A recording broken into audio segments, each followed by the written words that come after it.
Soyons saints, en partenariat avec Magnificat. Nous souhaitons une belle fête au Alain ainsi qu'au Frédéric.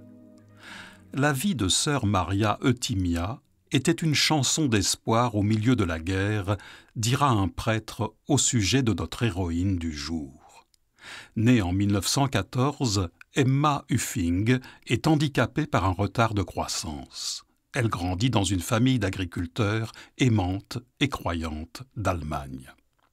Elle vit une enfance difficile à cause de son handicap, mais la jeune fille se caractérise par sa gentillesse, son calme et sa foi intense qui l'amène chaque jour à la messe.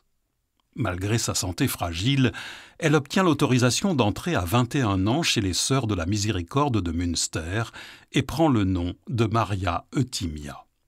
Elle y démarre des études d'infirmière et partage alors son temps entre son apprentissage et son travail à l'hôpital. Son diplôme en poche, elle est chargée en 1943 de soigner les prisonniers de guerre et les travailleurs étrangers qu'elle aide avec beaucoup de délicatesse et de tendresse. Elle comprend qu'ils ne souffrent pas que physiquement et s'efforce de faire en sorte qu'ils se sentent à l'hôpital comme chez eux.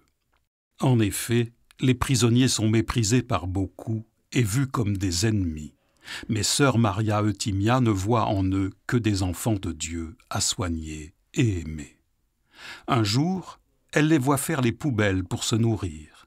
Elle se met alors à déposer des pains au beurre sur les poubelles à leur intention. Après la guerre, celle que les prisonniers appellent l'ange de Sainte Barbara est nommée à la laverie. C'est rude pour elle, car elle aime son travail d'infirmière. Mais elle accepte sans sourciller cette tâche difficile et épuisante, car Maria considère qu'aucun travail n'est trop petit. Elle va ainsi l'accomplir de tout son cœur, jusqu'à ce qu'un cancer l'emporte en 1955.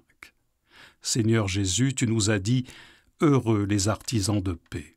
Et la bienheureuse Maria Eutimia Uffing s'est faite la sœur de tout homme au cœur de la guerre.